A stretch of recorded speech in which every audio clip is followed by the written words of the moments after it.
love these big pads. Sermon's like, I don't know, it's like something in the oven, like like cinnamon rolls. And it's like the icing doesn't go on until the last minute.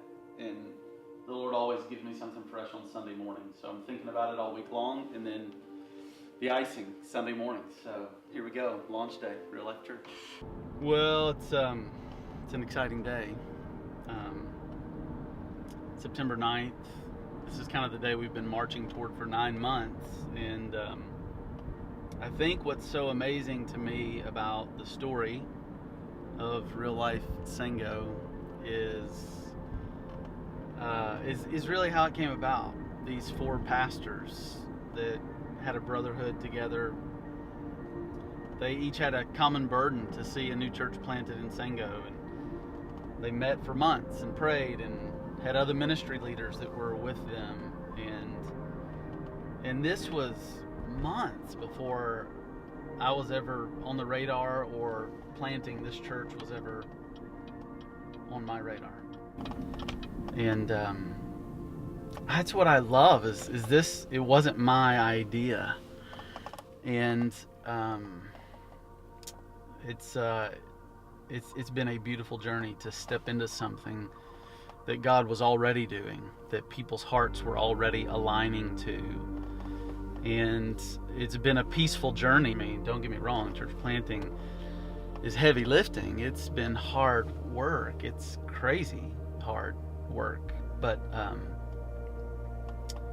from day one, we've just seen the hand of God present, evidences of His grace present, and that's been a great joy. Today, I will be preaching from John chapter 4, a familiar story to people that have been around the church for a while, but a thrilling story if it's your first time hearing it, about Jesus encountering this woman at the well. But really, out of that story, what I want to say is really answer 3 questions of who is Real Life Sango for? Why are we planting Real Life Sango?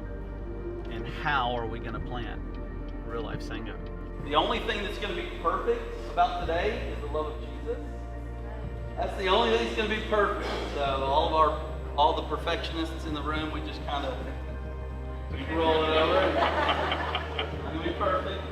This is it's Jacob Miller. He's headed to Zimbabwe today.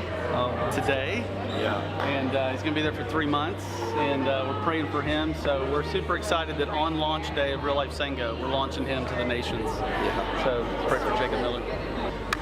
Love you. And I love John chapter 4 because Jesus has this encounter with this woman, and we get a window. We get a window into who Jesus is for, and we get a window into who Real Life Sango. So why are we planting this new church? Well, we don't want people to go to hell, for sure, but we want more for them than that. We want them to enjoy God. We want them to get to worship God. We want them to know the overflowing joy of worshiping Almighty God. That's why we're planting it. We want you to know that joy. We want your neighbors to know that joy. We want your coworkers to know that joy. So lastly, how are we going to do it? How are we going to do it? Some of you may be like, what do you mean? I thought we're doing it right now. Aren't we doing it? This is what we're doing. We're planting this church right now, right? Well, look at verse 27 with me. Verse 27. Just then his disciples came back. They marveled that he was talking with a woman, but no one said, what do you seek, or why are you talking with her? So the woman left her water jar and went away into town and said to the people, come see a man who told me all that I ever did. Can this be the Christ? Can I just pause there? Here's a woman who had 5 husbands.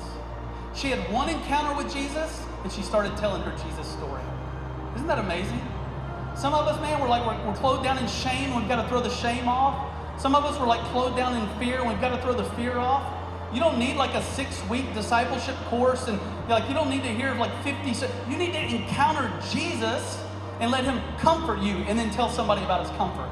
You need to encounter Jesus and let him bring you up out of the pit of depression, and then you tell somebody about how he brought you up out of the pit of depression. You need to encounter Jesus and let him free you from that addiction, and then you tell somebody how Jesus has freed you from that addiction. You just need to open your mind and learn something, and then tell somebody, man, I learned something so amazing about Jesus. And so how are we going to plant this church? Very simply, by telling our Jesus stories. A movement starts with a tiny spark. I don't think this woman had any idea that she was going to tell her Jesus story and like the whole town was going to believe. I'm pretty sure she didn't aspire to that at all. She didn't think there was going to be a great crowd like this. She just had to tell people because she encountered Jesus.